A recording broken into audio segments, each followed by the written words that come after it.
And we're back with another video, and this is a crappy video, at least crappy for me, and crappy for anyone who lives in the states as follows: California, Colorado, Connecticut, Delaware, District of Columbia, Maine, Maryland, Massachusetts, Minnesota, Nevada, New Jersey, New Mexico, New York, Oregon, Pennsylvania, Rhode Island, Vermont, and Virginia. Those are officially deemed communist states. I'm kidding. Not really. They want to control what we drive, what we own, and as a result, they have created a situation, especially California, where I live, where Dodge has made a decision that they're not going to offer some of these Durangos to us, which is ridiculously sad because I'm sure you heard in one of my videos from Roadkill Nights when I was talking to Tim Kaniskas, I said the 392 Durango is the sweet spot. It's like what we've always needed. You're going to sell the hell out of the 392 Durangos, though. I think that's going to be it's a sweet spot, isn't it? It's so great. Mm-hmm. Absolutely. I'm talking my wife into getting rid of the Defender. Oh, nice. I want her to have that. That's a big win right there. That's right in the middle, man. It's perfect. What I needed in my life. It's the one thing that I think I could have talked my wife into, is putting her into that. The Hellcat, it's a little too much for her to have and drive. I don't think so, but I mean, she would feel that way because she'd be at the gas station every single day, and it's just obnoxious, and insurance is obnoxious, everything else.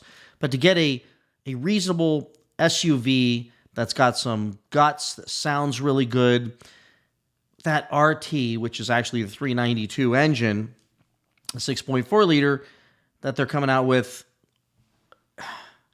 we're not going to be able to get. Let me show you this. This is just unreal.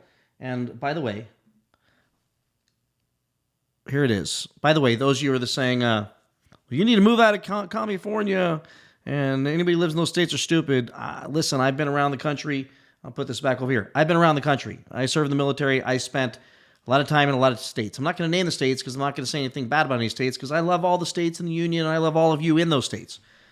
But in some of those states, I found that there are insects that were as large as my freaking fist, and I don't want to be around those things. I found out that humidity is something that is so unbelievably miserable to exist in that I wouldn't pay to live in it. I would literally pay hundreds of thousands of dollars, which is what I do every single year, to not live there. Now, I love to visit those places. We actually want to buy a place outside of Lexington, Kentucky, which my wife went looking earlier this year at properties, and we may pull the trigger this year maybe on a property there. But to live there, I don't want to live there. So those of you are going to give me crap about where I live in a place where sunshine is like 360 out of the 365 days a year. But forget about that. Even if I can get past it and I wanted to move somewhere where it's frozen for, I don't know, 4 or 5 months in a year. The fuck is beeping? Frozen for 4 or 5 months in a year. I don't want to leave my mother. I don't want to leave my mother-in-law, and I don't want to leave, just hung out with one of my dear friends. I don't want to leave my closest, best friends. These people matter to me.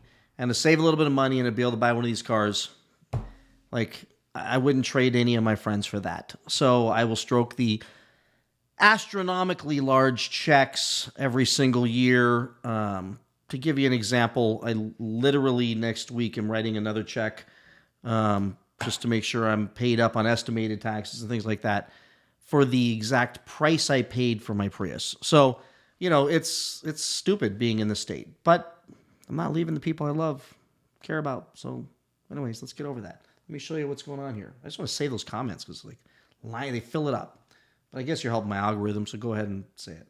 All right, here's the problem, which I missed in my video a few days ago. I did this video when I was in the hotel out in the desert, and I went through this buying guide. Then Bud the Insider pointed out to me, and I remember in the video, if you watch back the video, see my face stop for a minute, and I had a slight perplexed look on my face, but I just pushed through because I wasn't going to break into it on that video. I was in a hurry, and frankly, I was hoping the monster would go away. But now, look at this. Here's the Durango options coming out. 2026, you've got the GT with the 5.7 liter, which is what I would probably talk to her about, which the price is amazing. And it is a Hemi, and it's going to be nice. So maybe that's what we end up looking at. But the 392, which is what I wanted, look at this. And the Hellcat, gone in California and those other states for 2026. It appears. Fed state only, Fed state only. This means no CARB states are going to get these two beautiful beasts. So that's a big letdown, considering that I started to get excited about this for a couple reasons. One, way less money than that expensive Defender. Very much more reliable than that Defender. And the sound of a V8, folks, instead of that supercharged 6-cylinder she's got in her Defender that is really fast. But so that's what's going on. If you're in any of those states, those CARB states, it looks like we are not going to be able to do this. Now, Butter had a great point that he shared, which was you could buy the GT 5.7, and if CARB approves and they get these Whipple superchargers available through direct connection, then, which we saw on a truck out there, then on a 5.7, then those will be CARB approved. So you can buy the GT, you can buy the 5.7, and you can go put that on there, and you'll have a screamer of a vehicle. Certainly an option. I have other options also at my disposal, which is owning a house in Kentucky and being able to register my Durango there and drive it back and forth. How about that? So, that's the strategy. So, Dodge, who do you know that's willing to go spend $500,000 on a house so that they can own a 392 Durango? Well, you're looking at them. You're looking at them right here, and it's making my wife very happy. And frankly, folks, that may be exactly what it takes to get her to give up that Defender and take a Durango. When I tell her the money we're going to save on the expense of that Durango or that Defender and the payments on that Defender, that we're going to save so much money on this RT 392 Durango, we can put that money directly towards the house, barn dominium she keeps talking about, in Kentucky with land that we can go hunt 2-pound insects with our 12-gauge pump shotgun. So with that, folks, that's what's going on. That's what's happening, and I'm sorry to break that news to you. Oh, but what about the lawsuits that are taking place and all the politics taking place with Zeldin and the EPA and fighting these things? Well, California has, in like absolute like expected form with Newsom, filed lawsuits against federal government, and their hope, I believe, is to, whether they win or not, is to just run the clock out and drag these lawsuits out for as long as they possibly can, potentially years, so that a new administration can come in. And if that happens, then they're hoping they have another bite at the apple to be able to ram electric, well, no pun intended, ram electric cars back down our throat all over again that, frankly, are impossible and make it impossible for car manufacturers to do business.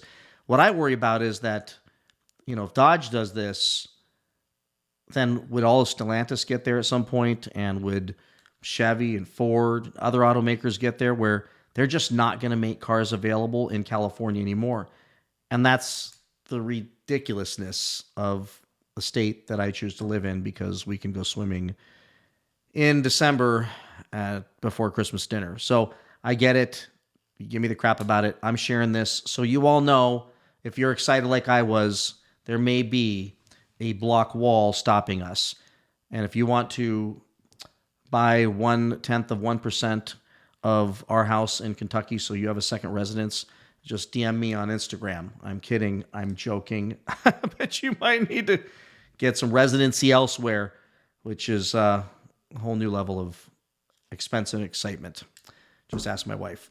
All right, everybody, please like, subscribe, comment, and I will see you all in the next one. Bye-bye.